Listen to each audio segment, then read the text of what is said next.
Buenas tardes. Estamos en el seminario permanente Pluralismo Cultural y Minorías de la Universidad Carlos III de Madrid.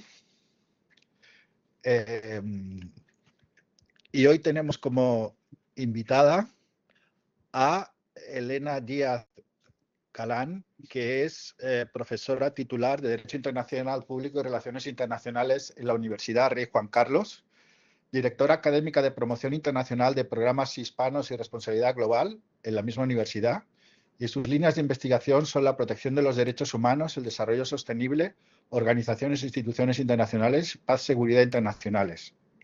Ha realizado estancias de investigación en distintas universidades y centros extranjeros como la Universidad de Nanterre, París, la Universidad de La Habana, Universidad de Nevada o el Instituto Superior de Ciencias Sociales y Políticas.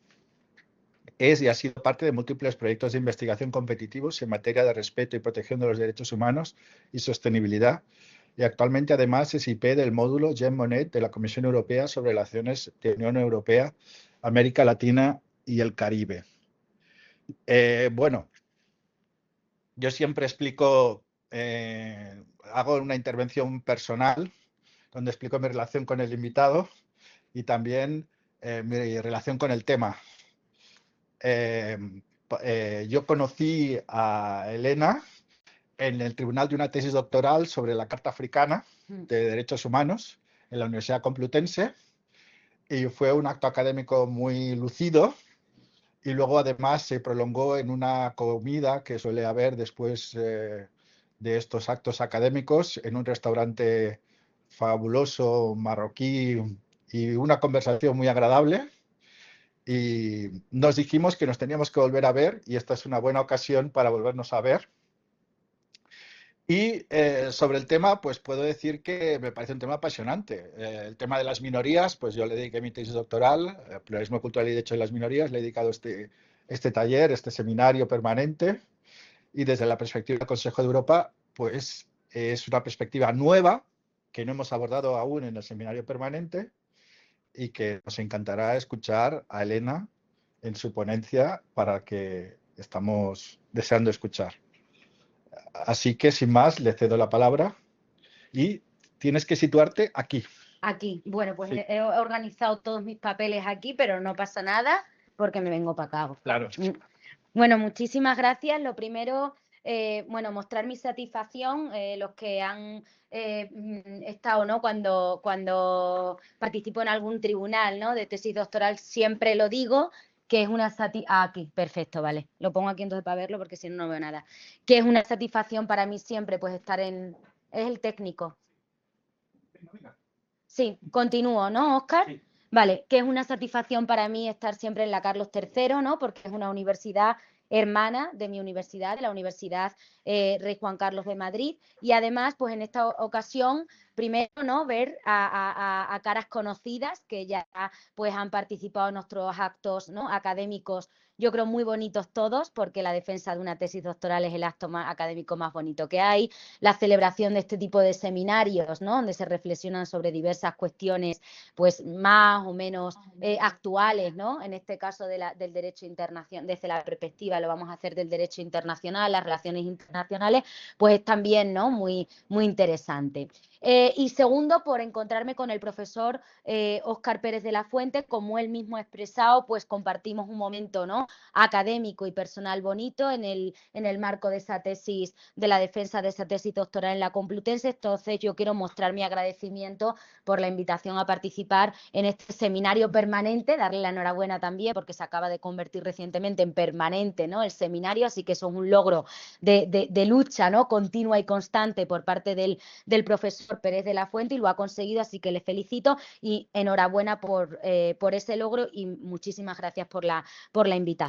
Efectivamente, la idea de hoy es, bueno, pues aproximarnos, ¿no? A una cuestión que, si bien es cierto, pues se ha debatido quizás está un poquito, ¿no?, en horas más bajas ahora, lo cual, bueno, podemos también discutir si es una buena o mala señal, ¿no? Pero no es el momento quizás más álgido de la cuestión de las minorías, desde el punto de vista al menos de las relaciones internacionales y el derecho internacional, y aquí el profesor Pérez de la Fuente es experto en la materia, por tanto yo aportaré mi pequeño granito de arena, sobre todo desde el punto de vista, como digo, jurídico, pero él es el mayor experto, ¿no?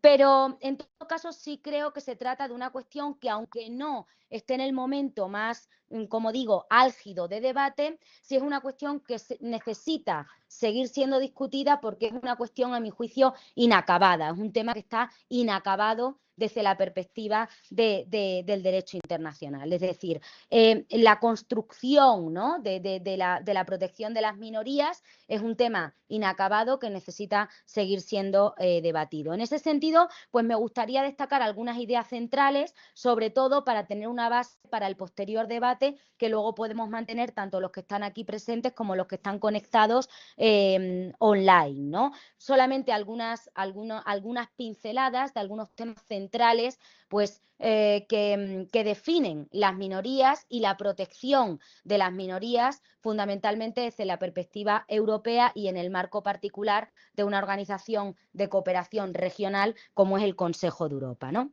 El primer punto que me gustaría tratar con ustedes, y seguramente ya lo habrán hecho en otras sesiones, pero ya digo, mi visión es desde la perspectiva del derecho internacional, que al ser un seminario, ¿no?, multidisciplinar, pues todo se complementa, ¿no? No es que sean aspectos contradictorios, pero sí cada uno tiene su particularidad, ¿no? La primera cuestión que me gustaría tratar es hacer referencia al concepto de minoría. Yo sé que, imagino, se habrán aproximado a este tema, quizá desde otros enfoques, ¿no? Desde la perspectiva del derecho internacional, se ha afirmado por parte de la doctrina que no existe una definición universalmente aceptada de minoría. Esto lo podemos plantear como negativo o también analizarlo desde una perspectiva, pues, de la flexibilidad a la hora de regular los eventuales derechos que le corresponderían a la minoría, ¿no? Por tanto, no existe una definición universalmente aceptada de minoría. En el marco del derecho internacional no es la primera vez que nos encontramos ante una situación de este tipo, y precisamente, si ustedes se dan cuenta, suele suceder, no en todos los casos, pero en muchas ocasiones, con temas que son especialmente relevantes para el orden internacional. Se me viene a la cabeza, por ejemplo, la definición o la ausencia de una definición universalmente aceptada de terrorismo, por ejemplo. Es la misma situación, con mutatis mutandis, con todas las diferencias que se quieran, lógicamente, pero estamos ante temas especialmente relevantes, porque la cuestión de las minorías es una cuestión sumamente relevante en el orden internacional, que sin embargo no hemos sido capaces, como comunidad internacional, de adoptar una definición que complazca, ¿no?, o que sea acordada por todos o que de alguna manera represente al conjunto de la comunidad internacional. Sin embargo, eso no quiere decir por qué, a qué se debe esto. Si quieren intervenir, yo me parece fenomenal, me encanta fomentar, ¿no?, digamos, la interacción, no se trata de hacer un monólogo, pero bueno, yo por el análisis realizado sobre esta cuestión, y aquí el profesor es experto, ¿no?, fundamentalmente diría que por dos motivos, ¿no? Una cuestión que queda reflejado también en el Consejo de Europa, que es una de las claves centrales de esta presentación, porque podemos hacer el enfoque en relación con el conjunto de la comunidad internacional, pero si nos centramos también en el Consejo de Europa, lo que se observa es que no hay un acuerdo ni siquiera entre los Estados miembros de una organización regional, un conjunto de Estados. Estamos hablando ahora mismo en el Consejo de Europa de unos 46 Estados, ¿no?, si no me equivoco, porque con la expulsión de Rusia pues eran 47, ¿no?, pues se quedan en 46. Es decir, ya no estamos hablando en el marco de una organización universal como Naciones Unidas, con 193 estados, sino que estamos hablando ni siquiera de la Organización para la Seguridad y Cooperación en Europa, ¿no? Es decir, estamos hablando de una organización todavía más reducida como es el Consejo de Europa. E incluso ahí lo que observamos es que no ha habido un acuerdo entre los Estados miembros de la organización, que, ojo, comparten un sistema de protección de derechos humanos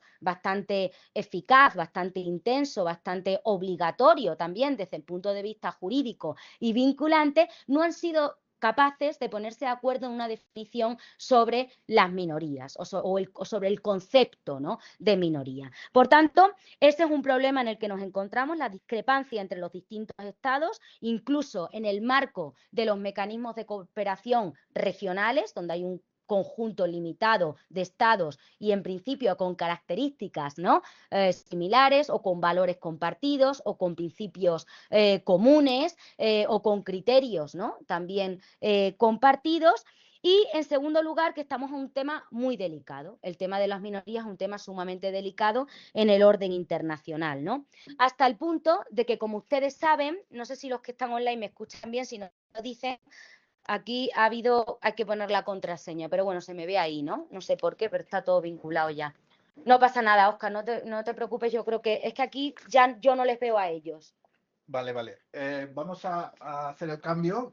Pasa aquí. Vale, voy para allá. Yo es que me llevo todos mis apuntes porque aquí tengo el convenio, tengo algunas cosas que les quiero transmitir, ¿no?, que no quiero que se me olvide decírselas. Entonces, efectivamente, como decíamos, es un tema delicado, ¿no? Hasta el punto de que, como ustedes sabrán, durante un largo tiempo, sobre todo durante el periodo de entreguerras, se hablaba del problema de las minorías. Claro, nosotros ya no enfrentamos esta cuestión desde la óptica del problema de las minorías, ¿no?, sino la cuestión de las minorías, es la expresión que se suele utilizar en la actualidad. Pero durante mucho tiempo sí se hablaba del problema de las minorías. Eso refleja una realidad, refleja que es una cuestión delicada que ha planteado consecuencias no siempre afortunadas en la sociedad internacional y en particular también, es decir, en la región europea, como ustedes sabrán, ¿no? Es decir, el estallido de la Primera Guerra Mundial pues tiene consecuencias o causa, ¿no?, la cuestión ahora. Sí, lo que pasa es que, claro, la cámara está un poco alta para mi estatura, ¿no? Ahí. Vale. Así. Perfecto, Óscar. Sí. Muchísimas gracias. Vale. Perfecto. Entonces, esos pueden ser algunos de los motivos. Puede haber otros, lo podemos también discutir, por supuesto, pero pueden ser algunos de los motivos pues, que impidan que se logre un concepto, una noción universalmente aceptada de minoría, ¿no? A pesar de eso, como decíamos, se han llegado a ciertos acuerdos que permiten, de alguna manera, hablar de una minoría. Yo les quiero traer aquí a colación algo que seguramente a lo mejor hayan escuchado otro ponente porque es muy conocido, ¿no? Pero en los años 90, no recuerdo el nombre exactamente, había un alto comisionado para las minorías en el marco del Consejo de Europa, si no me equivoco, que, bueno, era experto en el tema, ¿no? Es decir, estaba en ese puesto porque era un experto del tema, conocía perfectamente el fenómeno de la minoría. Sin embargo, en una entrevista, creo que fue en un foro, le preguntaron cómo definiría él las minorías. ¿Qué respondió el gran experto en minorías? Deme usted el grupo. Y con base en el grupo, yo podré determinar si se trata de una minoría o estamos ante otra realidad en el orden internacional. Es decir, la persona más experta, ¿no?, al menos durante un tiempo, en aquellos años 90, donde además la cuestión de las minorías era una cuestión esencial para la comunidad internacional. No quiero decir que haya dejado de serlo, pero ha perdido relevancia frente a otros asuntos que están mucho más, ¿no?, candentes ahora mismo en las relaciones internacionales y en el derecho internacional. No creo que ahora mismo el tema de las minorías sea el tema que más preocupe ni ocupe, ¿no? Aunque, lógicamente, como académicos, investigadores, pues tenemos, porque es una cuestión inacabada, como yo comenzaba diciendo, ¿no? Pero, efectivamente, lo que les quiero transmitir es que, aunque yo ahora mismo mencione, y seguramente hayan leído, hayan investigado sobre el tema, algunos elementos que nos permiten aproximarnos a la realidad, al concepto, a la noción de minoría y distinguirlo de otras realidades que tenemos en el orden internacional y en el derecho internacional, que eso también es fundamental para hablar, digamos, desde el punto de vista técnico, ¿no?, con propiedad. El mayor experto en la materia de los años 90 hablaba del elemento casuístico. Es decir, más allá de que nosotros podamos determinar algunos elementos, tenemos que ver el caso por caso, que es muy propio del derecho internacional, pero que se observa particularmente en algunas materias, como es el caso precisamente de las minorías. Si yo ahora mismo les preguntase, bueno, algunas minorías, ¿no?, ejemplos de algunas minorías, bueno, pues algunas son más claras, pero otras pues no sabemos muy bien si encajarla dentro de la definición de minoría, quizá pueblo indígena, pueblo no constituido en Estado, porque para ser una minoría o para ser un pueblo no constituido en Estado también necesitamos reclamar ese derecho de ser un pueblo no constituido en Estado, ¿no? En fin, ahora hablaremos sobre esto, si les parece, en el segundo punto, pero para cerrar la aproximación a la definición. Por tanto, la primera idea que les quiero transmitir, esa primera idea importante, es que no existe una definición universalmente aceptada de minoría en el orden internacional. Pero voy más allá, ni siquiera en el orden regional, es decir, internacional universal ni internacional regional. No hasta donde yo sé, por lo menos. Quizás ustedes en sus investigaciones han descubierto algo y lo comparten, estupendo. Pero en el marco del Consejo de Europa, que es en el que yo me voy a centrar hoy, no existe tampoco un acuerdo sobre la definición de minoría, ¿no? Algunos estados del Consejo de Europa han, bueno, tendido hacia una definición de minoría más amplia, más flexible, que abarque, ¿no?, más realidades, y otros han tendido a limitar un poquito más esa noción, ese concepto de minoría. También lo señalaré como otro punto, me gustaría señalarlo como otro punto, pero ¿a qué creen ustedes que se puede deber eso? Y estamos en el marco, como digo, de una organización internacional, como es el Consejo de Europa. Quiero decir que no estamos hablando de un único Estado, ni siquiera de relaciones bilaterales entre dos Estados, o un foro, ¿no?, multilateral de carácter más flexible, o que puede denominarse o considerarse como un organismo y no como una organización internacional. Estamos hablando de una organización internacional, de carácter regional. Es verdad que es de cooperación y no de integración como la Unión Europea, pero hasta donde yo sé, en la Unión Europea tampoco, ¿no? El profesor Pérez de la Fuente es más experto, pero tampoco se ha acordado una definición de minoría que no permita, ¿no?, intervención a los estados de una u otra manera. Es decir, se está dejando pues a los estados libertad, de algún modo, para regular en sus ordenamientos jurídicos internos el alcance específico que tendría ese concepto, esos elementos, o sobre todo los derechos, ¿no?, que es lo esencial en la protección de esas minorías. Es decir, una intervención estatal importante, ¿no? En el marco del Consejo de Europa, lo que se observa es que algunos estados, como por ejemplo Francia, España, han tendido a una noción de minoría más restringida, más limitada, frente a otros estados como Alemania, por ejemplo, que han optado por defender una noción de minoría más amplia, que abarque, ¿no?, más realidades. En todo caso, la conclusión que extraemos de los principales foros de cooperación a nivel internacional universal, lo que extraemos de los trabajos, ¿no?, de los relatores especiales en la materia, es que los elementos que constituyen a las minorías desde el punto de vista del derecho internacional son esencialmente dos. Todo esto lo podemos debatir, en primer lugar, el elemento objetivo, y en segundo lugar, el elemento subjetivo, acompañado de otros criterios que ahora mencionaremos también. Cuando nos referimos al elemento subjetivo y al elemento objetivo, estamos fundamentalmente centrándonos en dos cuestiones. Uno, que se trate de un grupo lingüístico, étnico o religioso, y aquí quiero hacer una puntualización. Normalmente, en la mayoría de los instrumentos, también los referidos al Consejo de Europa, se utiliza la expresión minoría nacional. ¿Es correcta la expresión minoría nacional? Es otro debate que también podemos tener, ¿no? Es la expresión por la que se ha optado.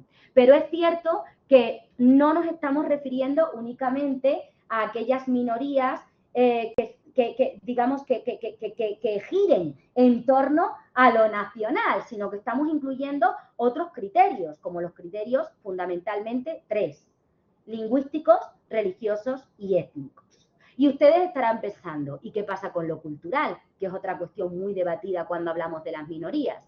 Es verdad que nosotros podemos incluir el elemento cultural, pero es cierto que el elemento cultural está vinculado con los elementos anteriores que, en general, definen, ¿no?, el concepto de minoría. Por tanto, cuando nosotros hablamos de minoría nacional, y así lo hacen la mayoría de los instrumentos políticos jurídicos con los que contamos en el orden internacional, nos referimos fundamentalmente a tres tipos de minorías: las minorías lingüísticas, las minorías étnicas y las minorías religiosas, combinado todo ello con los elementos culturales. Pues bien, efectivamente, el elemento objetivo hará referencia a esa cuestión, a la pertenencia de un grupo a una etnia, a una religión o a una lengua común. Y ese elemento subjetivo, ¿a qué se referirá? Yo les decía hace unos minutos, para ser considerado pueblo, bueno, tenemos que cumplir con una serie de criterios, ¿no? Desde el punto de vista jurídico, pueblo no constituido en Estado, me refiero. Hay una serie de límites, ¿no? Desde el punto de vista del derecho internacional, qué entendemos por pueblo y qué no entendemos por pueblo, pero también hay que mostrar un deseo en el orden internacional, hay que reflejar un deseo y expresar ese deseo en el orden internacional para que te consideren como un pueblo. Estoy pensando, por ejemplo, en los kurdos, estoy pensando en el pueblo kurdo. Claro, ¿el pueblo kurdo se considera un pueblo no constituido en Estado en el derecho internacional? Les pregunto. ¿El derecho internacional considera que los kurdos son un pueblo no constituido en Estado? Técnicamente, no estoy hablando de luego los intereses políticos y las posturas políticas, ¿no? Porque ahí en España además también tenemos experiencia, quiero decir, y hay una distancia entre lo técnico y lo que interese políticamente, ¿no? Pero ¿considera el derecho internacional a los kurdos como un pueblo no constituido en Estado? No. El derecho internacional solamente considera dos situaciones como pueblo no constituido, dos realidades, ¿no? De pueblos no constituidos en Estado, que son el pueblo saharaui y el pueblo palestino. Y ya sabemos cómo todo eso ahora mismo estamos en una, ¿no?, configuración, la profesora Ana Manero lo puede explicar mucho mejor que yo, ¿no?, pero una reconfiguración del derecho internacional también por lo que se refiere a los pueblos no constituidos en Estado, porque ahora mismo, hace 3 años, si me hubiesen preguntado sobre el pueblo palestino, les hubiese dicho que es prácticamente un Estado, ¿no? Ahora mismo, pues, la situación es diferente. El pueblo saharaui, pues, ¿no?, estamos en otras dinámicas, ¿no? ¿Por qué el pueblo kurdo no es considerado por el derecho internacional como un pueblo no constituido en Estado? ¿Tiene los elementos de pueblo no constituido en Estado? Bueno, podría tenerlos, ¿no? Podría tenerlos. Es decir, al pueblo no constituido en Estado, pues esencialmente le falta algún elemento que define al Estado, ¿no? Es decir, ya sea el pueblo saharaui, el pueblo palestino, fundamentalmente el territorio, ¿no? Estamos ante situaciones de ocupación extranjera o situación colonial. Podríamos interpretarlo, pero ¿qué es lo que ha dicho el derecho internacional que le falta sobre todo al pueblo kurdo? Lo digo de manera un poco, ¿no?, brusca, pero una parte importante. Tener una voz representativa en la comunidad internacional. Es decir, ¿quién es el representante efectivo del pueblo kurdo, ¿no? Es decir, mostrar de alguna manera también esa voluntad de forma efectiva de ser un pueblo, ¿no? Pues aquí sucede también un poco lo mismo, es decir, en el caso de las minorías, y claro, ¿cómo consideramos a los kurdos? Si no es un pueblo constituido en Estado, ¿podría ser una minoría o está a medio camino entre las minorías y los pueblos no constituidos en Estado? En fin, volvemos a aquella expresión que utilizaba, ¿no?, el alto comisionado de deme el grupo y le diré ante qué exactamente nos encontramos. Hay situaciones así en el orden internacional, hay otras muchas más claras, ¿no? Pero en cualquier caso, algo que nos puede ayudar para determinar qué es una minoría desde la perspectiva jurídica es ese elemento objetivo que nosotros consideramos, ese elemento subjetivo, y además lo podríamos complementar con la definición clásica que daba en su momento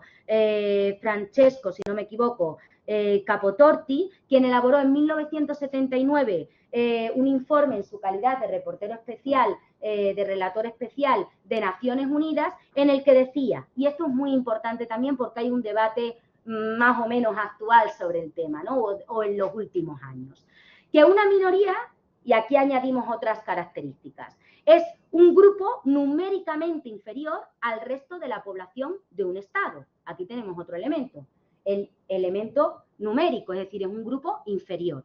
Ahora lo discutimos, ¿eh? Segundo, que se encuentra en una posición no dominante, todavía a mi juicio más importante que el número, ¿no?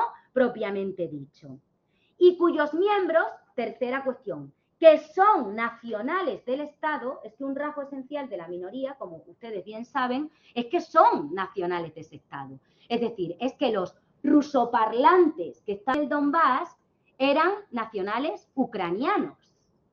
Es que los rusoparlantes en Estonia o en Letonia son estonios o letonios, son nacionales de ese Estado, a pesar de que la situación sea bastante complicada precisamente para estos dos últimos grupos, ¿no? Pero en cualquier caso se trata de nacionales de ese Estado que poseen características, aquí recupero un poco lo dicho anteriormente, pero para completar esta definición clásica, étnicas, religiosas o lingüísticas diferentes de las del resto de la población, y manifiestan, aunque solo sea implícitamente, el sentimiento de solidaridad para preservar su cultura, sus tradiciones, su religión o su idioma. Es decir, esta segunda parte de la definición que yo les acabo de leer responde a ese elemento objetivo y subjetivo. Es un grupo étnico, religioso, lingüístico que comparten, ¿no?, esa religión, esa etnia, esa cultura, ese idioma común, y que además quieren preservar esa identidad. A eso le podríamos añadir que sea un número inferior, numéricamente inferior, y que además, lo que a mi juicio todavía es más importante en la práctica, al menos más reciente, es que esté en una posición no dominante. ¿Qué se ha debatido en los últimos años? Si efectivamente el número es significativo o no para esa noción, esa definición de minoría. Podemos encontrar situaciones, por eso el caso por caso, ¿no?, el análisis casuístico es importante, situaciones en las que un número mayor esté en una posición no dominante, eso es posible, y esté considerado, por tanto, como una minoría, que no sea necesariamente menor en número. O incluso que la mayoría se convierta en minoría. No quería tocar el caso español, porque a mi juicio es meterse en camisa de 11 varas, ¿no? Pero efectivamente, claro, que una minoría, que una mayoría se convierta en minoría. Los catalanoparlantes, ¿no, Óscar? No me quiero meter en camisa de 11 varas, pero eso es posible también, ¿no? Por tanto, se aprecian situaciones que lo que ha planteado la doctrina en los últimos años es que el número es relevante, forma parte de esa definición, pero quizás no sea lo más significativo, o al menos se pueden plantear debates en relación con el número. Que no necesariamente esa minoría tiene que ser un grupo numéricamente inferior al resto de la población de un Estado. Pero hay una cosa en la que sí quiero poner el acento también aquí, en el término Estado. Estamos hablando del conjunto del Estado. Por eso, cuando yo decía no me quiero meter en camisa de 11 varas, cuando nosotros analizamos el caso de los catalanoparlantes o incluso, ¿no?, del movimiento independentista, de hasta qué punto consideramos que estamos, mucho se ha debatido, ¿no?, políticamente y jurídicamente, si estamos ante un pueblo no constituido en Estado, una minoría. Bueno, ya les digo que para el derecho internacional es una minoría, pero claro, políticamente puede no interesar ser una minoría, porque la protección y sobre todo los derechos reconocidos como minoría y como pueblo constituido en Estado no son los mismos, ¿no? En cualquier caso, el término Estado es fundamental, porque la referencia esencial siempre va a ser el Estado. Entonces, es importante tener claros los elementos que definen el Estado desde la perspectiva jurídica del derecho internacional para comprender en plenitud esa noción, ese concepto de minoría. Es decir, cuando nosotros hablamos del elemento de la población, estamos hablando de que dentro de la población puede existir un grupo al que le tengamos que proteger, reconocer y proteger una serie de derechos específicos por tratarse de una minoría, pero tenemos que identificar que es una minoría. O es un pueblo no constituido en Estado, o es un pueblo, que me decía el profesor Pérez de la Fuente, que ustedes también son grandes expertos en esa materia, de los pueblos indígenas que han analizado, que han investigado, ¿no? Porque efectivamente esas realidades pues tendrán reconocidos diferentes derechos, ¿no? A eso podemos añadir otros elementos que se han planteado en ese concepto. En particular, si no me equivoco, en la resolución 1255 de los años 90, del 95, se afirma que al hilo, ¿no?, de la Convención Marco, que ahora analizaremos, que es el instrumento de referencia, ojo, no solamente a nivel del Consejo de Europa, sino el instrumento de referencia jurídicamente hablando que tenemos en el orden internacional en relación con las minorías, de ahí su importancia, se establece que la expresión minoría nacional designa a un grupo de personas en un Estado, recojo de nuevo, retomo, ¿no?, la importancia del concepto Estado, y se señalan 4 o 5 cuestiones. Primero, que residen en el territorio de este Estado del que son sus ciudadanos. Volvemos al tema de la nacionalidad. Segundo, que mantienen antiguos lazos sólidos y permanentes con ese Estado. Tercero, que presentan características étnicas, culturales, religiosas o lingüísticas específicas. Cuarto, que son suficientemente representativas a pesar de ser menos numerosas que el resto de la población del Estado o de la región del Estado. Claro, volvemos al debate que hemos planteado antes. Es decir, el número es importante. En las últimas tendencias demuestran que, sobre todo el tema de la posición dominante o no, quizás es lo que determinaría, ¿no?, definitivamente que estemos ante una minoría. Pero desde el punto de vista clásico, sí es cierto que se ha tenido también en cuenta el número, ¿no?, del grupo.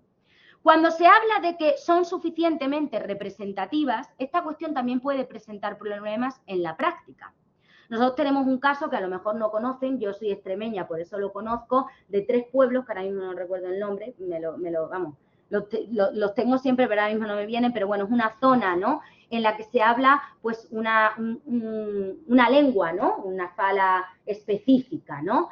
Claro, estamos hablando de unas 3.000 personas aproximadamente. Es una lengua, no recuerdo ahora mismo tampoco el nombre de la lengua, pero es una lengua entre el español, el portugués, el español con palabras, ¿no?, del gallego, en fin, esa mezcla, ¿no? Claro, ¿cómo nosotros determinamos que estamos ante un grupo suficientemente representativo para que encaje dentro de la minoría, ¿no? ¿Por qué? Porque cuando tenemos una minoría concentrada, quizás es mucho más sencillo, pero cuando tenemos una minoría dispersa, es más complicado. Por tanto, esa es otra cuestión que tenemos que tener en cuenta en la práctica, ¿no? Y por último, que están animadas por la voluntad de preservar conjuntamente su identidad, esta es una clave interesante, su identidad común, principalmente su cultura, sus tradiciones, su religión o su lengua. Y aquí enlazo con la siguiente idea que yo les quería transmitir. La diferencia esencial entre los pueblos no constituidos en Estado y las minorías. Todo esto es importante que lo sepamos porque inspira el contenido y la labor que ha desarrollado el Consejo de Europa a la hora de regular los derechos de las minorías. Cuando nosotros hablamos de pueblo no constituido en el derecho internacional, ya les adelantaba antes que solamente se reconocen 2 situaciones, que son la situación de ocupación extranjera o las situaciones coloniales. Es decir, serán los únicos casos en los que el derecho internacional, como ustedes bien saben, habla de pueblo no constituido en Estado. Todo lo demás será otra cosa, pero no un pueblo constituido en Estado. Y con esa base, el derecho internacional ha señalado 2 supuestos que serían los únicos que podríamos considerar como tal. El caso saharaui y la cuestión palestina. Son los 2 supuestos que hasta hace pues nada eran los asentados, ¿no? Como decía el profesor Fernández Mariño, pues que son tipo TES además, ¿no? Porque lo tienen todo, infortunadamente. Ocupación colonial, situación colonial, ocupación extranjera, absolutamente todo, ¿no? Pero más allá de penetrar en el análisis de esto, que no es el tema objeto de esta sesión, sí me gustaría preguntarles cuál es el derecho esencial que se reconoce a los pueblos no constituidos en Estado y que ahí radica la diferencia con las minorías. Por eso, no quiero afirmarlo así. Yo creo, Óscar, que esto no se está grabando. Sí se está grabando, entonces no lo voy a afirmar así, ¿no? Pero no, es una broma. Lo que les quiero decir es que claro, el derecho que se reconoce al pueblo no constituido en Estado es un derecho muy potente desde el punto de vista jurídico, desde el punto de vista de las implicaciones que tiene eso en el orden internacional. No quiero decir con esto que los derechos que se reconozcan a las minorías no sean tan relevantes, pero que están más limitados porque estamos en el marco de un Estado. Ahí está la clave, es decir, estamos actuando en el marco de un sujeto de derecho internacional. Sin embargo, en el caso de los pueblos no constituidos en Estado, el derecho esencial que tienen los pueblos no constituidos en Estado, ¿cuál es? Reconocido, además un principio estructural del orden internacional, consagrado,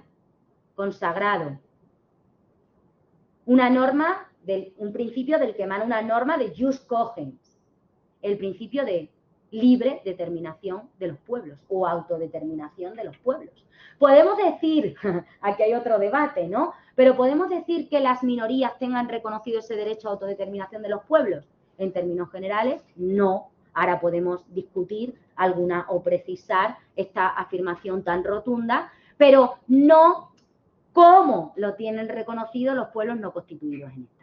Por tanto, la diferencia esencial, más allá de que la definición sea distinta, más allá de que los casos de los que habla el derecho internacional sean diferentes, es que el derecho esencial que tiene reconocido el pueblo constituido en Estado es el derecho a la autodeterminación, cuya máxima expresión va a ser lograr un Estado independiente, que puede ser también asociarse con otro Estado o lo que decida, es decir, respetar la voluntad del pueblo, pero donde la máxima expresión va a ser crear un Estado independiente. Sin embargo, en el caso de la minoría, nosotros estamos hablando de nacionales de un Estado conformado.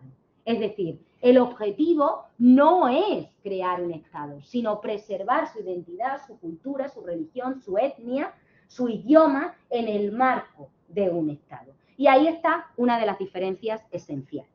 Aquí hay distintos debates, si consultan no solamente los materiales que les hemos facilitado, sino otros artículos también en la materia, se darán cuenta que hay parte de la doctrina que habla de la eventual posibilidad de reconocer un derecho a la autodeterminación interna de las minorías, es decir, no en su vertiente externa, en esa consagración o en esa creación, mejor dicho, de un Estado independiente, ese derecho a la autodeterminación con la máxima representación de la creación de un Estado independiente, sino un derecho a la autodeterminación en su vertiente interna, que es lo que se le reconoce en parte, de alguna manera también, a los pueblos indígenas, ¿no? Por tanto, estaríamos moviéndonos en esas realidades. Claro, ¿por qué se habla del eventual reconocimiento del derecho a la autodeterminación en su vertiente interna? Quizás. Porque para la protección de su identidad, no sé si me siguen bien, si me explico. ¿Sí? Si no me interrumpen, o si quieren que planteemos algo, porque veo caras así un poco, ¿no? No lo sé. Y como a los que están online no les veo, pues me aferro aquí, ¿no? Como la canción de Juan Gabriel, ya que son mexicanos, pues, ¿no? Hay que, además ahora que se ha estrenado un documental, ¿no? Maravilloso de Juan Gabriel, ¿no? Que yo soy muy fan de Juan Gabriel, me gusta mucho Juan Gabriel. Pues, claro, esa es una cuestión que tenemos que tener en cuenta, sin ninguna duda. ¿Para qué puede afirmarse ese derecho a la autodeterminación interna? Para el cumplimiento de los derechos que tienen reconocidos en las minorías, pero en ningún caso para la creación de un Estado independiente. Y ahí está muchas veces el conflicto, ¿no? Cuando nosotros nos acercamos, y esto se lo adelanto porque me parece interesantísimo, al estudio del Convenio Marco sobre el Consejo de Europa de las Minorías, que es el instrumento central en esta materia, ya digo, a nivel regional, pero también a nivel universal, porque hasta donde yo sé no hay otro instrumento, ¿no?, de naturaleza vinculante. Bueno, hay otros instrumentos políticos jurídicos y la Unión Europea, por lo que yo he investigado en los últimos años, ¿no?, ha desarrollado una tarea interesante. Pero, claro, ahí se plantean una serie de reservas. Fíjense ustedes, si no me equivoco, si tengo bien el dato, lo comprueban, Francia no ha ratificado el convenio marco sobre minorías del Consejo de Europa. Hasta donde yo sé. Se plantean algunas reservas también interesantes en este convenio. Y normalmente, ¿hacia dónde van orientadas o cuáles creen ustedes que pueden ser las suspicacias, ¿no? O las, ¿cómo decir?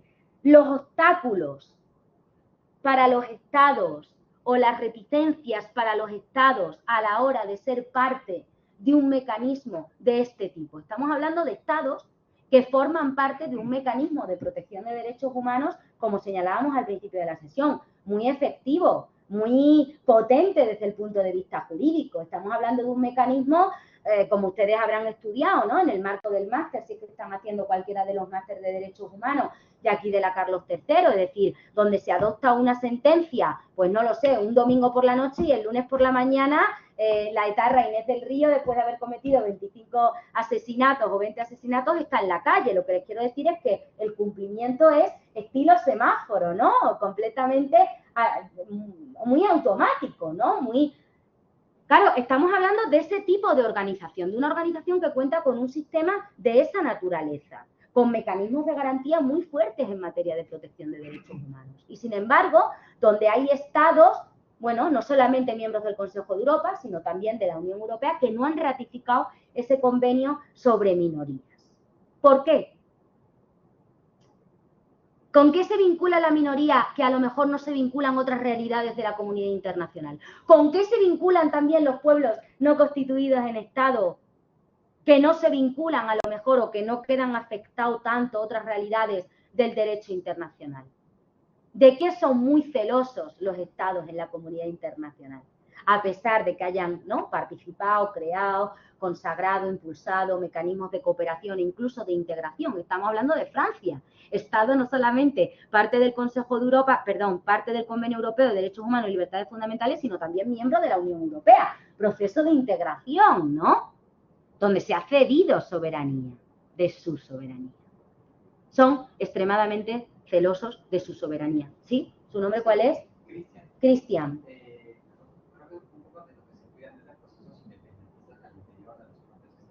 Totalmente.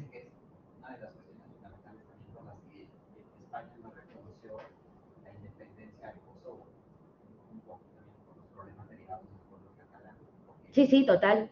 Además, uno va a Serbia, que sí, Óscar, no sé si el profesor Óscar da la oportunidad de ir a Serbia, si no, intentaremos organizar algo en Serbia, porque yo he empezado a colaborar con académicos serbios hace relativamente poco, y recuerdo llegar a Belgrado, que también les recomiendo, si pueden, que visiten. Es una ciudad muy alejada, ¿no?, en nuestra mente y muy cercana geográficamente, porque creo que se tardan como 2 o 3 horas en avión, ¿no? Desde, no sé si ya hay avión directo desde Madrid, pero bueno, si no se cogen un tren a Barcelona, y en Barcelona un avión de unas 2 horas, y en Belgrado pues todos los serbios están muy encantados, ¿no?, de recibir a los españoles, en parte por la cuestión de Kosovo, ¿no? O sea, que entiendo lo que dice Cristian y estoy completamente de acuerdo con usted. Es mi opinión también, ¿no? Lo que yo he observado del análisis es precisamente eso. La integridad territorial, el principio de integridad territorial, vinculado, ¿no?, a la soberanía del Estado, va a ser clave en la cuestión de las minorías. Y claro, un Estado como Francia, la grandeza francesa, ¿no?, pues los eventuales movimientos separatistas, independentistas que puedan erosionar de alguna manera, ¿no?, esa integridad del Estado francés, pues va a ser más complicado. También cuando nosotros mencionábamos antes al principio de la sesión que algunos estados como España, junto con Francia, habían optado por una quizá definición más limitada de minoría, precisamente se debe a eso, ¿no?, a las propias circunstancias y a la propia situación. Por tanto, el principio de integridad, sin ninguna duda, va a ser clave. Claro, junto con esto tenemos también otras reservas interesantes en el convenio, que no quiero decir que van en otra línea, pero sí complementan a esta situación. Es que tenemos que jugar un poco con todo, ¿no? Por eso digo que es importante, bueno, pues tener el marco general y luego también analizar el caso por caso. Esa es mi recomendación.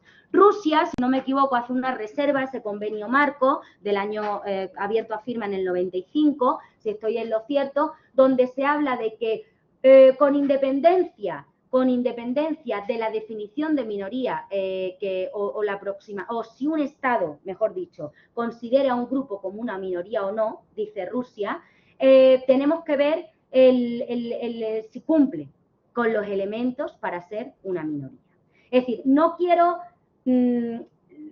afirmar que Rusia no le esté dando una capacidad, ¿no? O esté quitándole toda la capacidad al Estado, porque lo hemos dicho al principio y lo mantengo ahora. Creo que es una cuestión que, si bien es cierto que está regulado en el ordenamiento jurídico internacional, también recae bastante el peso en los ordenamientos jurídicos internos de los estados y en la acción de los estados. No quiero contradecirme, pero sí es verdad que Rusia, por su propia historia y el propio sufrimiento, ¿no?, de sus minorías, opta por formular esa reserva al convenio marco.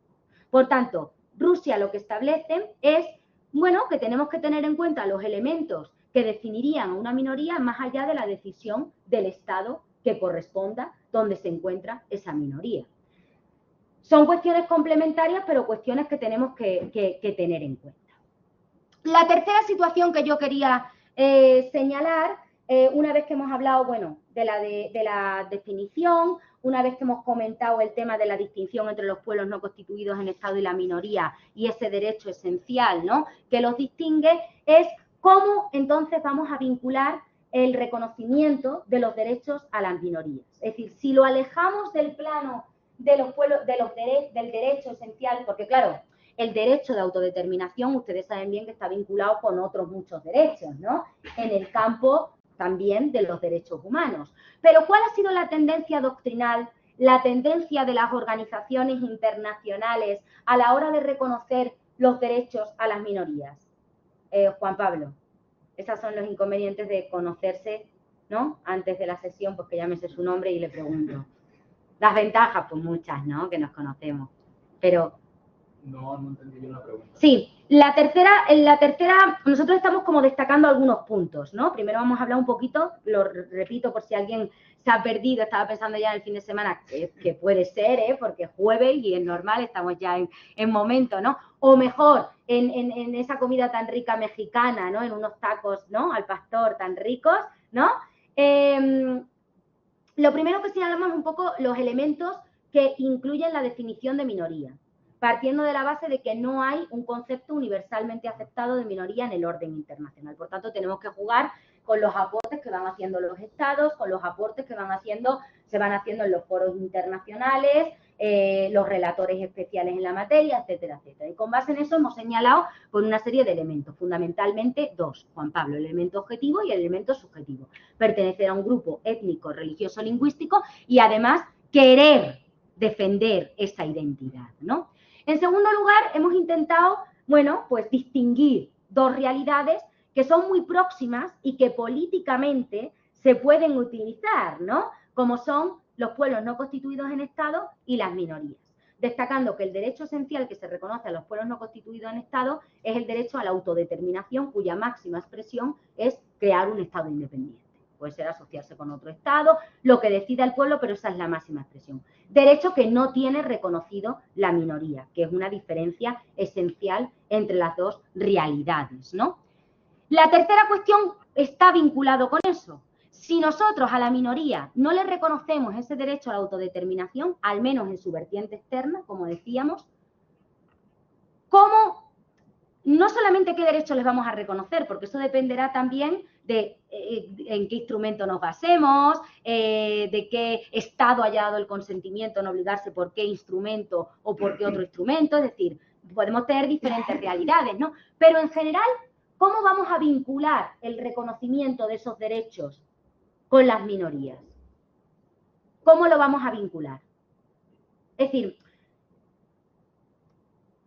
¿responde al azar que el Consejo de Europa sea la organización que haya adoptado un instrumento jurídico vinculante, aunque con limitaciones, pero vinculante, para proteger los derechos de las minorías?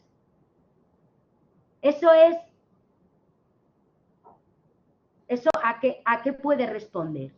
Y que no lo haya hecho otra organización, quizá como la Unión Europea o la OEA, o incluso Naciones Unidas. ¿Por qué el Consejo de Europa? Bueno, puede haber muchos motivos, ¿no? Pero ¿hay algo que ustedes crean que pueda estar relacionado en esa tarea de adoptar un instrumento de referencia jurídico, incluso otras iniciativas interesantes que ha hecho el Consejo de Europa en materia de minorías. No estoy controlando el tiempo, creo que me he pasado un poco, ¿no? No, más bien, más bien. Vale. Si no, Óscar, tú me dices y corto porque Óscar es el jefe, ¿eh? Así que lo que diga Óscar. Pero solamente por destacar algunos puntos, pero quiero que haya debate porque me interesa mucho saber su opinión. Cristian. Me parece fundamentalmente que deriva de que hay muchas minorías no reconocidas, a diferencia de como sí la experiencia en el continente americano. La autodeterminación de los pueblos es un derecho que está reconocido en muchas partes, en muchas ocasiones. Esto, por ejemplo, por hablar de pueblos y comunidades indígenas, estos pueblos se incluyen su reconocimiento en los propios textos constitucionales, de manera que hacen parte del Estado como nación, pero además se otorga a ellos autonomía. No así a muchos grupos minoritarios que se encuentran en Europa. Pienso, por ejemplo, en los Andes, que han enfrentado muchos problemas por ser un pueblo nómada que no está necesariamente en una región. Claro, sí, coincido, Cristian, con usted. Creo que es un problema en que en Europa, ¿no? Tiene un gran calado que hay que atajar, o sea, que hay que plantear, ¿no? En Europa, porque es un problema esencial, más allá de que en otras regiones del planeta podamos encontrar esa situación, ¿no? Pero es cierto que en Europa tiene una gran relevancia, es, por tanto, normal, ¿no? Digamos, no es lo habitual necesariamente, pero sí es normal que una organización paneuropea pues aborde esta cuestión. Estoy de acuerdo. ¿Su nombre cuál era? Discúlpeme. Miguel, es verdad, Miguel. Pero bueno, yo creo que porque lo ha hecho el Consejo de Europa y otras organizaciones, pues porque al Consejo de Europa le competen los asuntos de derechos humanos, ¿no? O sea, tiene una carta de derechos fundamentales que deberían de crear instituciones y organismos vinculantes para hacerlos valer, ¿no? Bueno, creo que la pregunta es sencilla. Pero no vale, muy, muy interesante, Miguel, coincido plenamente con usted.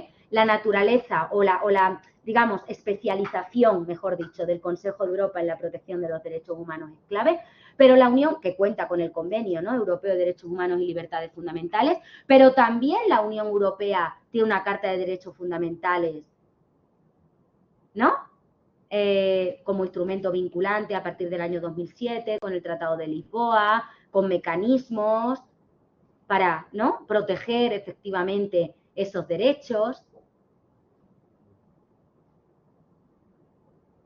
Pero no está especializada, ¿no? No es una organización especializada en materia de derechos humanos, es lo que usted decía, Miguel.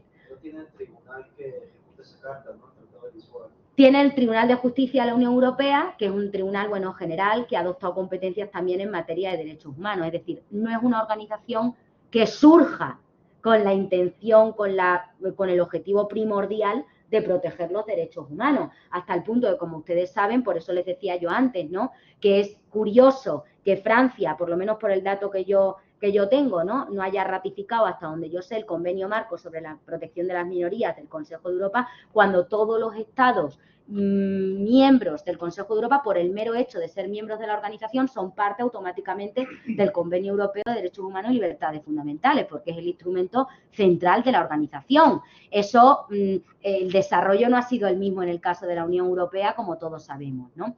No quiero profundizar ahora mismo, si quieren luego seguimos, ¿no?, ahondando esta cuestión, pero porque me queda poco tiempo, pero efectivamente, Miguel, coincido con usted, es decir, ¿cómo se ha planteado el reconocimiento de derechos de las minorías? Y puede sonar obvio, pero es importante recalcarlo, hasta el punto de que el Consejo de Europa no solamente ha adoptado ese convenio, sino que se propuso, es que quiero decirles el número de la resolución, si la tengo aquí, que no estoy segura, una resolución, pues no la tengo, pero bueno, donde se prevé la adopción de un protocolo adicional, ojo, al Convenio Europeo de Derechos Humanos y Libertades Fundamentales sobre el derecho de las minorías. Tenemos, además de ese convenio marco y de esa propuesta de protocolo, la Carta Europea de las Lenguas Regionales o Minoritarias, adoptada en Estrasburgo, si no me equivoco, el 5 de noviembre de 1992.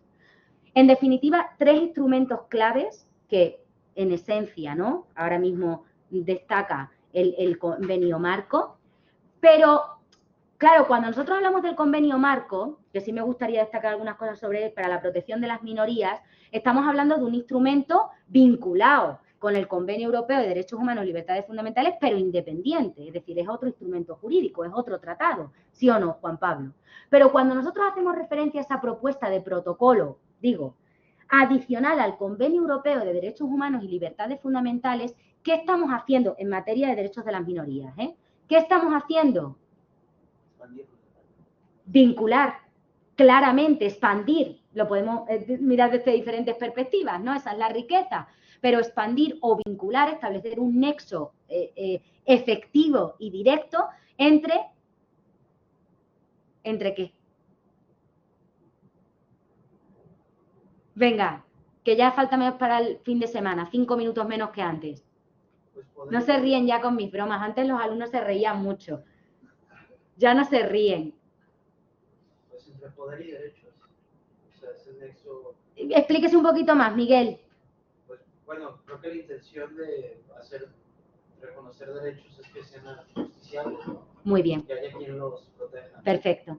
¿Qué tenemos? Claro, ese vínculo claro, directo, efectivo, como decíamos, entre la protección de las minorías y los derechos humanos. Un vínculo claro con el campo de los derechos humanos, pero en particular, y esto me encanta porque creo que es la clave, a mi juicio, en materia de derechos humanos y de muchas otras cuestiones en el derecho internacional, contar con mecanismos de garantía efectivos para la protección de ese derecho. Es decir, si ese protocolo hubiese estado en vigor, si se hubiese puesto finalmente, ¿no?, estuviera en funcionamiento, estaríamos vinculando los derechos de las minorías a los mecanismos de protección de los derechos humanos que son sumamente efectivos con los que cuenta el Consejo de Europa, hasta el punto de que saben que está muriendo de éxito, ¿no?, ese mecanismo, porque ahí, pues no sé cuánto el número ahora, porque yo lo consultaba hace un par de años y ahora mismo no sé, pero muchísimas demandas sin resolver, porque es un mecanismo muy sencillo, muy efectivo y claro, se plantean muchas demandas, ¿no?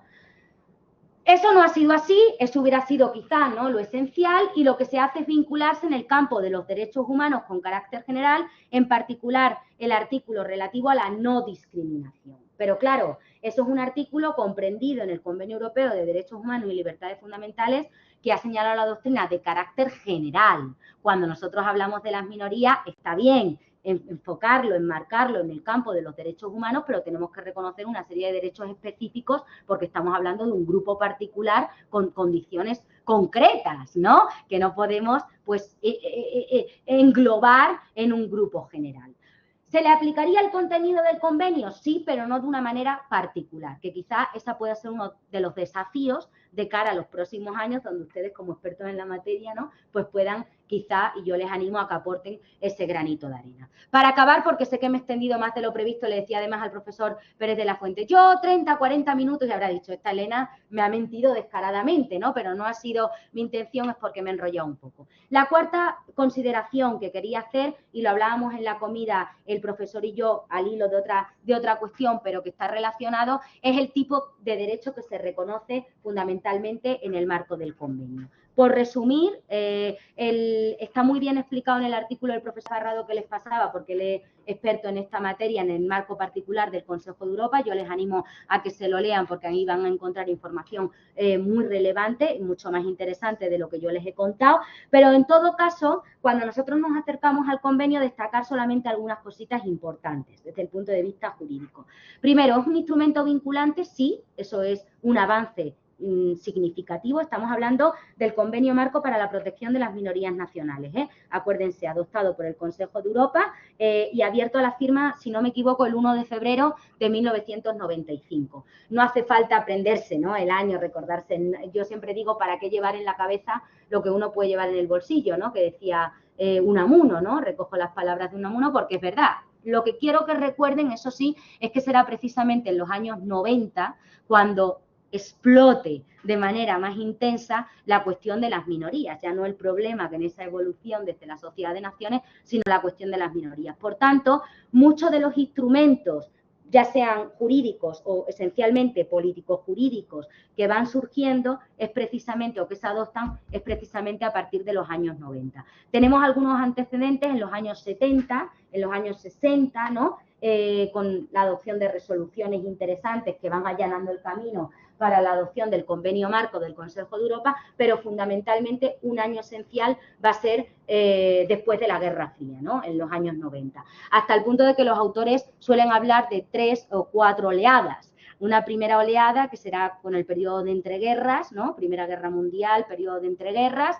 Una segunda oleada con el surgimiento de Naciones Unidas, porque ahí se determinan, ¿no?, algunos elementos que señalábamos del concepto de minoría, con los relatores especiales, etcétera, etcétera. Se plantea la cuestión desde otro enfoque. Una tercera oleada al final de la Guerra Fría, años 90, sin ninguna duda, que para mí va a ser la esencial, y algunos autores hablan de una cuarta oleada, que sería la posterior, en la que nos encontramos ahora, que tendríamos que, bueno, pues impulsar sobre todo la adopción de mecanismos de garantía. ¿Por qué? Vuelvo al cuarto punto que estábamos hablando. Si nosotros analizamos el convenio, yo lo he impreso aquí, se lo puedo mandar si quieren, pero es muy sencillo encontrarlo en internet, ¿no? en la web. Claro, su propio nombre lo indica, es un convenio marco. Es vinculante, se basa en el principio de pacta sunt servanda, eso es importante, eso es relevante, pero es un convenio flexible, ¿no? Teniendo en cuenta que es un convenio, pero un convenio flexible. ¿Por qué? Más allá de que, bueno, establece en relación, no habla de la definición de minoría, sino nosotros hubiésemos hecho referencia, lógicamente, a ello, ¿no? En el primer punto no se señala una definición de minoría, eso no se plantea tampoco como un problema por la mayor parte de la doctrina, no consideran que el no incluir una definición de minoría sea un problema, Juan Pablo, pero bueno, es una cuestión que limita, ¿no?, de alguna manera también el convenio como referente en el orden internacional, a mi juicio. Pero en todo caso, eso nos permite cierta flexibilidad, eso nos permite lo que señalábamos al principio, ¿no?, de ver cada una de las realidades en el caso concreto y determinar si es una minoría o no. Pero quizás lo más importante de este convenio es que, uno, recoge derechos de las minorías, derechos específicos para ese grupo, es decir, no solamente hay ese vínculo con el contenido del Convenio Europeo de Derechos Humanos y Libertades Fundamentales, sino que hay un convenio específico para los derechos de las minorías. ¿Y que de qué naturaleza, les pregunto, creen ustedes? Y nosotros hablábamos en la comida de eso el profesor y yo, en otro campo, ¿no? ¿De qué naturaleza creen que son esos derechos? Parte de la doctrina, el profesor Díaz Barrado en ese artículo, ustedes lo verán si se lo leen, ha vinculado también la cuestión de las minorías a algunos valores, algunos principios, ya sean, ¿no?, digamos, estructurales, consagrados del orden internacional, o en formación, como por ejemplo el principio de la paz, o el valor de la paz, el valor de la seguridad, el principio de la democracia, Miguel que está haciendo, ¿no? No le quiero dar más temas para incluir en su tesis porque quiero que acabe, ¿no?, la tesis doctoral, pero no quiero abrir, ¿no?, líneas que puedan ser, ¿no?, quizás bonitas de estudio, ¿no? Pero más allá de eso, ¿qué tipo de derechos creen ustedes que se reconocen? Porque claro, cuando nosotros hablamos de minoría, hablamos de un grupo. Claro, esto también es muy debatido, y depende cómo lo enfoquemos, pero ¿creen ustedes que se está hablando de un grupo, perdón, de derechos colectivos, de derechos individuales, de derechos reconocidos a un grupo pero sin llegar a ser colectivos? Pues yo creo que son derechos liberales clásicos, ¿no? Si el gran rito es la autodeterminación, es una extensión simplemente de garantizar la libertad en todas las personas, ¿no? Bueno, es que últimamente... Sí, pero a la minoría, perdón, Miguel, a la minoría no se le reconoce ese derecho a la autodeterminación, al menos en esa vertiente externa, ¿no? Salvo, claro, que haya una situación muy concreta de una opresión flagrante, ¿no?, importante, relevante, de violación de los derechos humanos, ¿no? Quiero decir, claro, tenemos que ver luego los casos concretos, la situación concreta, pero...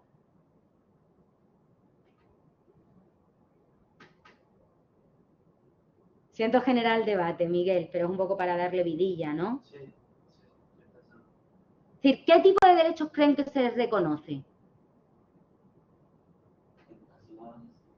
El derecho a la educación,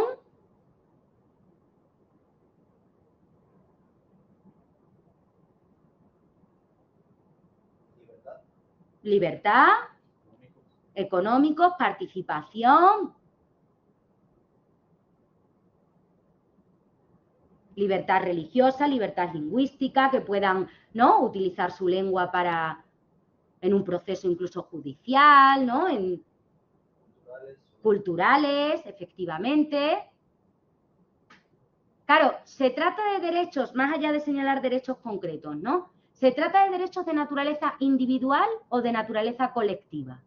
Esa es la pregunta. Es decir, cuando nosotros, imagínense que se pudieran plantear esos derechos ante el Tribunal Europeo de Derechos Humanos en Estrasburgo, en el sistema de Estrasburgo, que no se puede porque efectivamente, ¿no?, ese protocolo pues no alcanzó el resultado inicialmente previsto de vincular de una manera más estrecha, de expandir, como decía su compañero, ¿no?, los derechos de las minorías al campo de los derechos humanos o vincularlos con los mecanismos de garantía del convenio.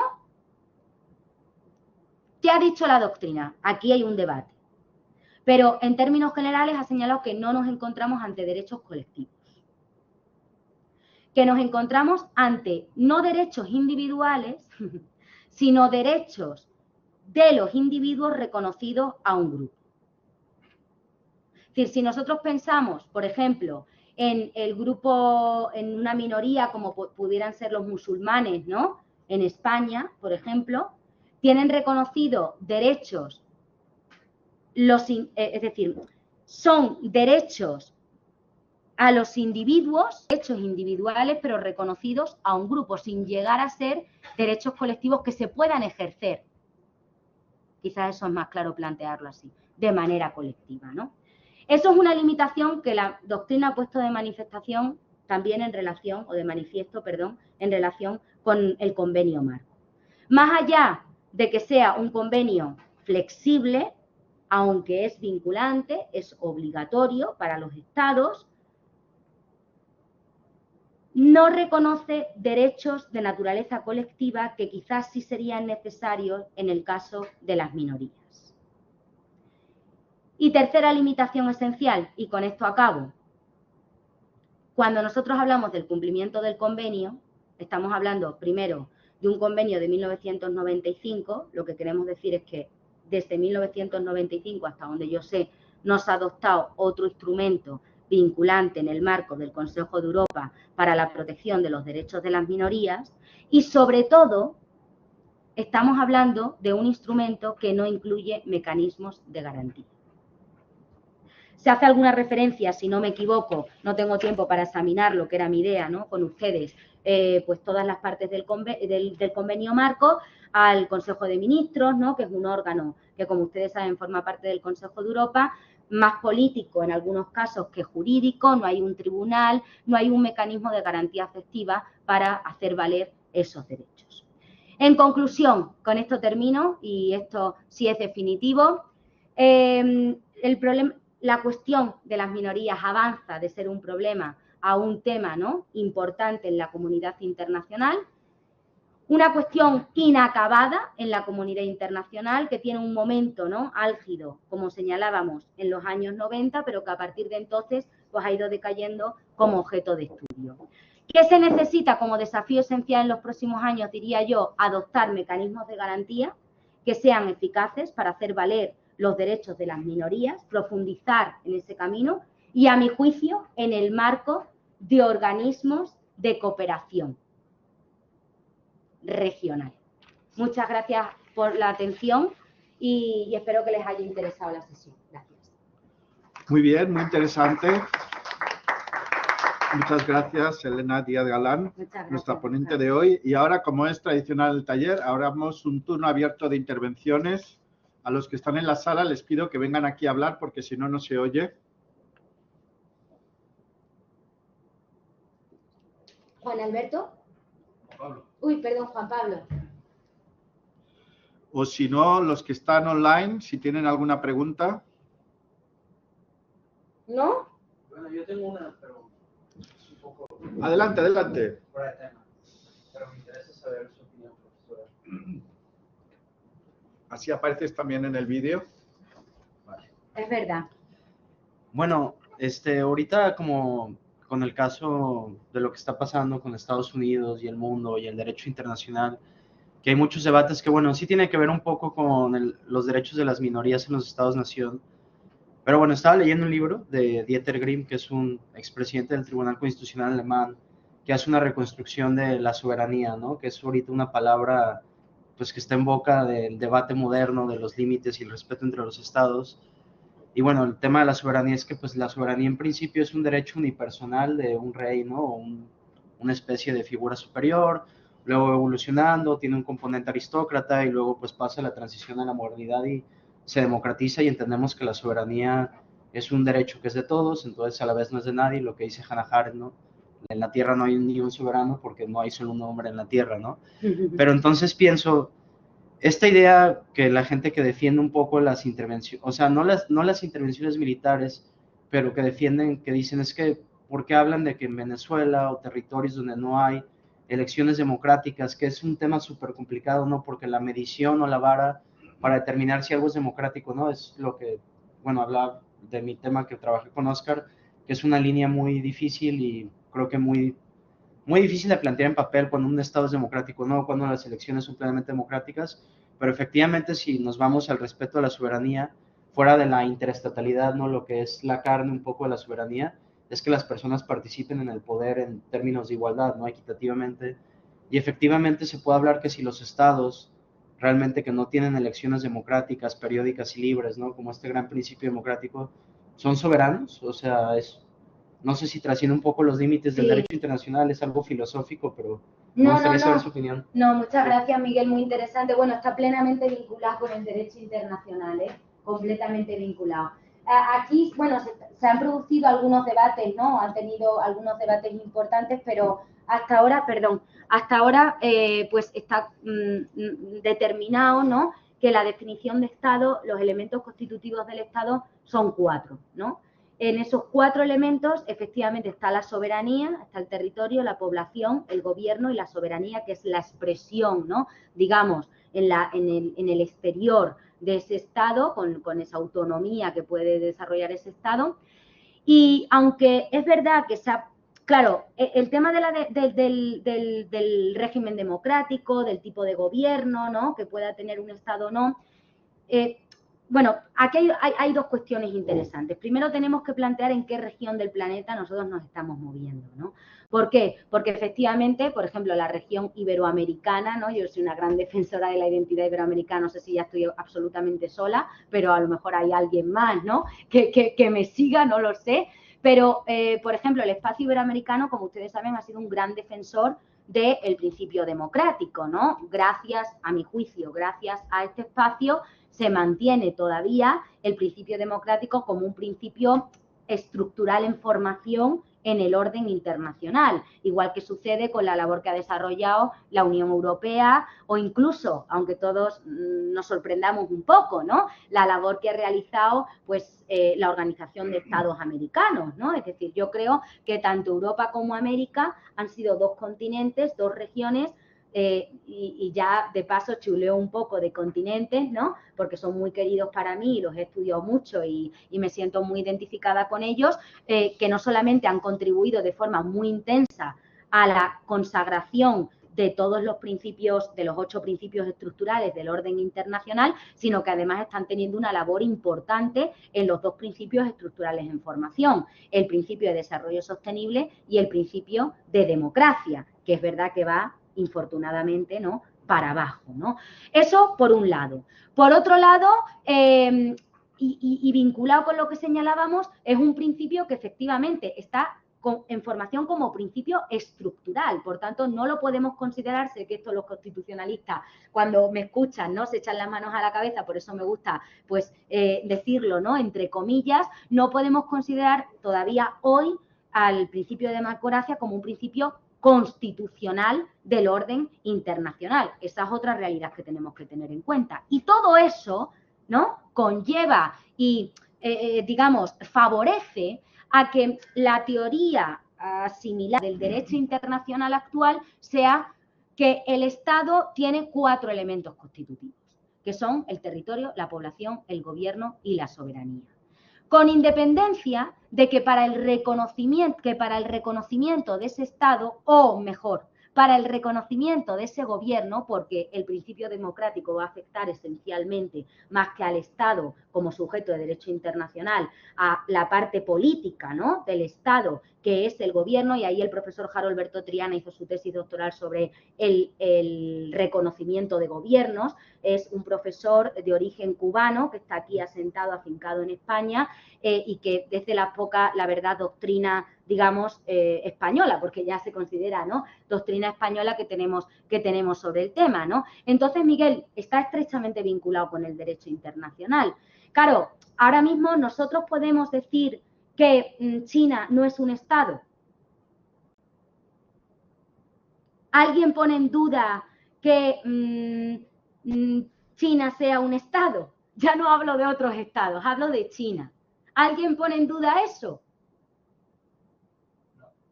Nadie pone en duda eso, ¿no? Porque efectivamente hasta donde se asienta actualmente, ¿no?, hasta donde llega actualmente el derecho internacional, el reconocimiento, ya sea el reconocimiento de estados o el reconocimiento de gobiernos, no es un elemento constitutivo del Estado.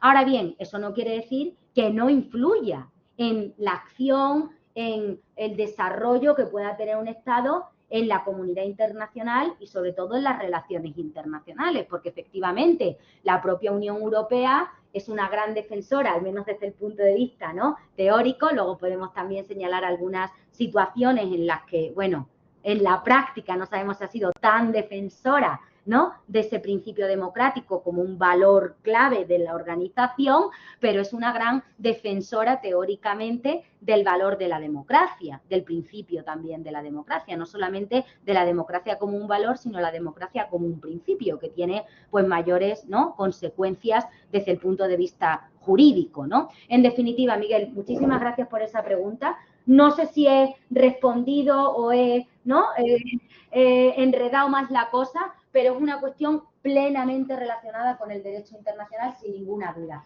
Y muy interesante en el momento actual que estamos viviendo, ¿no? Porque, claro, estamos en el punto ya clave para determinar, yo creo que en estos años, ¿no? A lo mejor me equivoco porque aquí hacer, ¿no?, previsiones es un poco complicado, pero para determinar si realmente ya el principio de democracia acaba desapareciendo incluso como un principio en formación del orden internacional, en formación, un principio estructural en formación, no un principio general, que eso es otra cosa, ¿no?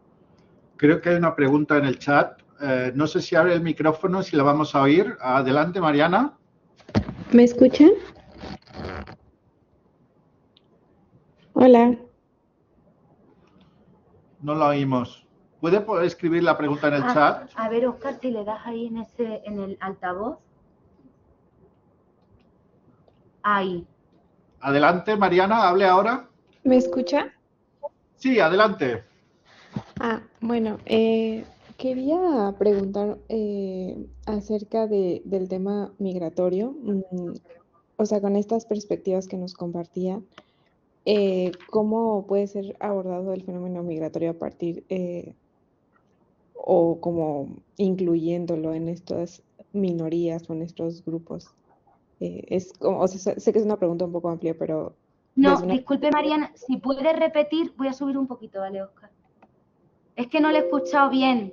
Sí, como desde una perspectiva general, si podría compartir el tema del fenómeno migratorio abordado desde el tema de las minorías. Esa fue la pregunta, pero para hacer como un panorama general. Muchas gracias, Mariana. Sí, bueno, coméntalo. Ha tenido la misma idea que el profesor Pérez de la Fuente, así que creo que va bien, ¿eh? No, bueno, es una cuestión que es verdad que no he mencionado. Saben ustedes que se ha planteado que bueno, de una forma un poco, ¿no? Yo sí así, ¿no? Como muy, muy directa, muy clara, podríamos afirmar que las migraciones, o sea, los migrantes de hoy son las minorías del mañana, ¿no? Es lo que se ha planteado. Es decir, efectivamente, estamos hablando de una cuestión que está extremadamente relacionada. Claro, por eso la cuestión de la nacionalidad es importante, yo creo, es uno de los elementos claves, ¿no? Porque efectivamente lo que distingue no solamente el pueblo no constituido en Estado, del pueblo indígena, de la minoría, del migrante, del extranjero, es decir, es que la minoría, el individuo que pertenece a una minoría, ¿no? A un grupo, a una minoría, no es extranjero, es nacional de ese Estado. Es decir, el musulmán que llega hoy a España y que tiene a sus hijos que nacen en España, es decir, esa primera generación es extranjero, puede estar considerado como extranjero en ese fenómeno migratorio, pero esos hijos ya no son extranjeros, ya no son nacionales del Estado español. Por eso se ha dicho esa frase, ¿no? Muy, yo creo que muy clara y que refleja muy bien la importancia que tiene la protección de los derechos de la minoría, pero no solamente la protección de los derechos de la minoría, sino la regulación del fenómeno de las minorías, ¿no? Es decir, en su conjunto, que esas migraciones de hoy, Mariana, pues son las minorías de mañana, ¿no? Que cómo afrontamos ese fenómeno, porque es importante, más allá de que haya descendido la relevancia, quizá el debate no esté tan activo, pero es una situación que hay que abordar, ¿no? No sé si el profesor quiere decir algo más. Sí, lo que quería decir es que aquí la cuestión metodológica se nota, que el método es distinto. Entonces, nuestra ponencia de hoy es de una profesora de Derecho Internacional y Relaciones Internacionales. Sí. Y ese es un enfoque de las minorías. Claro. Pero la filosofía cierto. del derecho tiene otro enfoque de las minorías. Ajá. Entonces, una de las primeras cosas que aprendí, y lo aprendí de Javier de Lucas, es que yo fui con un proyecto de tesis donde ponía los inmigrantes son una minoría. Y Javier de Lucas me dijo, el derecho internacional no considera a los inmigrantes una minoría. Son realidades diferentes, claro. Por lo que acaba de comentar la profesora. Porque los nacionales, las minorías siempre son los nacionales de un país, no los extranjeros. Por tanto, para el derecho internacional, los inmigrantes no son una minoría. Y eso, desde la filosofía, suena muy extraño, muy paradójico, muy extraño. Yo las preguntas que quería hacer van en esta línea. La primera era, hay una distinción de minorías sociales y minorías culturales. Sí. Minorías sociales buscan la igualdad, minorías culturales buscan la diferencia. Yo creo que desde el derecho internacional, esta noción de minoría que has utilizado es la de minoría cultural. Sí. Y luego la otra cosa, bueno, en ese sentido yo he defendido desde la filosofía del derecho que todos somos minoría, porque pues uno es zurdo, el otro es discapacitado, el otro es del Español, cuando todo el mundo es del Barça, y todos en nuestra vida cotidiana tenemos esta sensación de que vivimos la minoridad de alguna manera. Pero claro, desde el derecho internacional, por lo que has explicado, y desde el Consejo de Europa, esto no sería así. Y la última pregunta, que es una pregunta trampa, pero sabrás contestar perfectamente, es ¿cuántas minorías hay en España? Pues no sé contestar yo también a eso, Oscar. Pero eso es para mojarse. Ya, pero es que yo no puedo contestar. A ver, pregúntame más directo. ¿Qué grupo quieres saber si es una minoría, como el alto comisionado, ¿no? Es decir, ¿qué grupo quieres identificar como una minoría y vemos si lo es o no? Claro. ¿Qué grupo quieres saber si es una minoría? ¿O quisieras que me mojara si es una minoría o no? Claro. ¿Con qué grupo? ¿Con los gitanos son una minoría? ¿Sí? Para mí es una minoría, sí. Es una minoría étnica, cultural, sí. De hecho, sacaba yo aquí un dato que lo traía, de todos los datos que traía que no les he dicho, o sea que esta noche voy a dormir fatal, pues que aquí tenía yo el dato, ¿no? Era un estudio que se hacía, no recuerdo en qué año, pero por una académica que se llama María Jesús Lago, en el Observatorio de la Infancia, que decía que España es el país de la Unión Europea que alberga el mayor número de personas de minoría étnica, de la minoría gitana. Suponen un 1,17% del total de la población de la nación. No sé de qué año exactamente estamos hablando, hace algunos años, ¿no? Bueno, yo creo que el tema de debate de España desde hace mucho tiempo es las minorías que se autodenominan nacionales. Ese es el debate político Pero ellos no se consideran una minoría, ¿no? Se considera un pueblo. Claro, se consideran un pueblo. Desde el punto de vista del derecho internacional, son una minoría. Desde el punto de vista del derecho internacional, porque no se encontrarían en ninguna de las dos situaciones que plantea el derecho internacional para hablar del pueblo no constituido en Estado, que son ocupación extranjera o situación colonial. Me he mojado, ¿eh? Me he mojado bastante, ¿eh? O sea, claro, otra cosa es que para el reconocimiento y la protección de sus derechos pudiéramos afirmar de alguna manera o reconocer de cierto modo una especie de derecho a autodeterminación en su vertiente interna. Pero son una minoría desde el punto de vista del derecho internacional. No se reconocen como pueblo no constituido en Estado. Pero claro, eso es que políticamente muchas veces no interesa, porque interesa mucho más ser un pueblo no constituido en Estado. Nadie quiere ser una minoría, si me permiten, aunque el profesor Pérez de la Fuente diga que todos somos minoría, pero vivimos esas contradicciones. Todos somos minoría, pero nadie quiere ser minoría, ¿no? Entonces, claro, para el derecho internacional no todos somos minorías. De hecho, el derecho internacional tiende a limitar, como señalaba, creo que era Cristian, si no me equivoco, ¿no? Todo ese tipo de fenómenos, ¿no? Sobre todo el tema del reconocimiento de los pueblos no constituidos en Estado, que está muy, muy, muy limitado, pues para evitar la desintegración, para proteger la soberanía del Estado, para proteger el principio de integridad territorial, es decir... Claro, hay una tendencia quizá a cierta ruptura de ese principio de integridad territorial, pues sí ha habido una tendencia en los últimos años, ¿no? Hemos pasado, aquí el profesor Carlos Fernández Liesa daría una clase, ¿no?, magistral de esa justaposición a la cooperación, un auge en la cooperación, bueno, a un descenso, ¿no?, en la cooperación. Sabemos todos cómo está el bilateralismo ahora mismo, la situación que planteaba, ¿no?, Miguel, con Estados Unidos, una clara muestra de ello, ¿no? Es decir, yo creo que eso es evidente, pero aún así sigue vivo la defensa de la integridad territorial, ¿no? Sigue vivo esa defensa de ese principio, sigue vivo. No sé si alguien ha planteado algo y yo no sé, Mariana, si... Quiero hacer una pregunta. Pues venga. Quedan 6 minutos. Un minuto largo. Juan Pablo.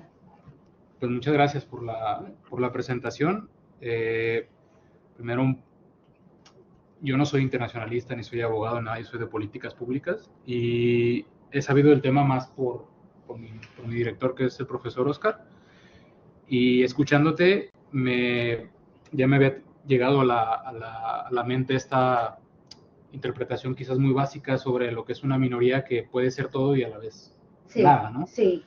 Entonces, yo vengo de un contexto donde tenemos medianamente normalizado en nuestro sistema constitucional el reconocimiento de las minorías, la autodeterminación de los pueblos, sus propios gobiernos, usos y costumbres. Entonces, mi pregunta es más en términos quizás un poco teóricos, sí, respecto al concepto mismo de minoría, porque hoy mismo ni la característica numérica ni cultural es determinante sobre qué es una minoría o no. Incluso puede haber una minoría económica hoy por los niveles de acumulación de riqueza que hay, ¿no? Entonces, ¿tú crees que a partir de esta categorización que hiciste de los momentos importantes para las minorías, entre guerras, posguerra, sí, el sistema de internacionalización, consolidar, tenemos un contexto internacional que es cada vez más complejo para que funcionen este tipo de conceptos? Entonces, a nivel teórico, hay distintos autores que sostienen que para que un concepto tenga validez interna y externa, que tiene que tener relevancia moral, en un primer momento relevancia analítica, es decir, que a través de este concepto se puedan iluminar cosas que otros conceptos oscurecen, y por último que tenga capacidad retórica, que tenga capacidad de movilizar. Entonces no sé si esta tanta apertura que tiene, y sumado al contexto internacional que tenemos y los problemas internacionales que tenemos, hayan minado por completo la capacidad de la minoría como concepto para cumplir una característica moral, analítica y retórica. Y ya sería todo. Muchas gracias. No, muy interesante, Juan Pablo, interesantísimo. Ya se nota que está usted camino hacia ser doctor, ¿no? Ya futuro muy próximo doctor, ¿no? No, muy interesante. No, la verdad es que yo creo que estamos en un contexto internacional complicado para todo, ¿no, Juan Pablo? Es decir, puede sonar un poco básica como respuesta, pero sinceramente así lo considero y creo que especialmente para algunas figuras que quizás no es es decir, son figuras que también a mi juicio, ustedes en América Latina, ¿no? En el continente americano, en particular en América Latina y el Caribe, pues son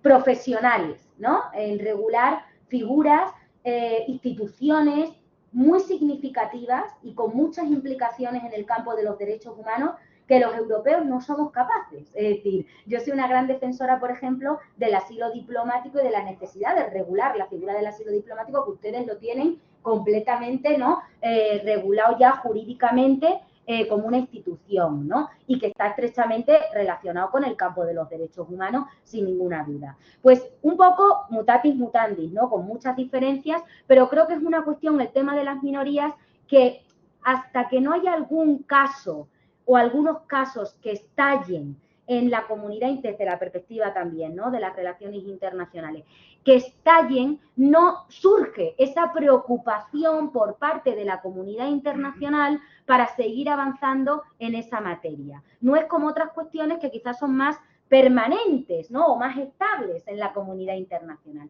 Entonces, no es pregunta, a tu comentario que yo me parece muy interesante, Juan Pablo, ¿no? Creo que no es un momento adecuado para muchas cuestiones y tampoco es un momento bueno para progresar en la adopción de derechos y sobre todo de mecanismos de garantía eficaces para proteger los derechos de las minorías. ¿Por qué? Porque la comunidad internacional pues está con otras preocupaciones más inmediatas, ¿no?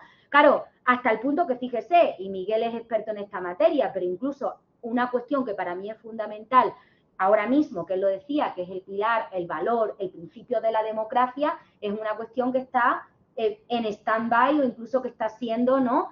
Atacado de manera importante. El principio del uso de la fuerza en las relaciones internacionales, otro principio que está siendo atacado de manera, es decir, llevamos años intentando que no se amplíen las causas de excepción del uso de la fuerza, limitar el uso de la fuerza en la práctica y sin embargo vemos cómo se van colando, ¿no? Las situaciones. En definitiva, no sé si he respondido bien o en la manera que usted quería, Juan Pablo, pero estoy plenamente de acuerdo con usted, creo que es un momento complicado para cualquier cuestión y particularmente para cuestiones que no son una prioridad ahora mismo, a mi juicio, en la comunidad internacional. Que debieran serlo, por supuesto, y siempre no, porque se avanza en la protección de los derechos humanos. Hemos visto el vínculo entre minorías y derechos humanos, o sea, que es una cuestión, pero que no hay esa urgencia, ¿no? En la comunidad internacional. No se plantea esa urgencia que se debería, ¿no? Que se debería plantear. Gracias, Juan Pablo, muchas gracias. Bueno, pues yo creo que es el momento de agradecer una vez más la intervención y la ponencia de Elena Díaz Galán. Ha sido muy interesante, ha estado muy bien. A todos los asistentes les convoco dentro de 15 días sobre Centro de Entrenamiento de Extranjeros. Va a ser una sesión online con Elizabeth Contreras. Y dentro de un mes será una sesión presencial. Volveremos a quedar en un aula con Luis Miguel Jaraba. O sea que muy bien la sesión de hoy. Muchísimas gracias. Muchas gracias, Oscar. Muchas gracias por la invitación. Muchas gracias a todos por asistir y por la atención. Yo sé que estamos ocupados y están aquí, así que este es el futuro, Oscar. Aquí está el futuro y conectado también. Gracias a todos. Hasta luego.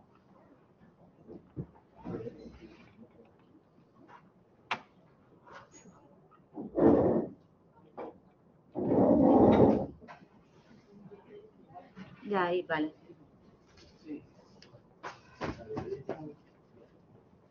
Si se conocen también ellos.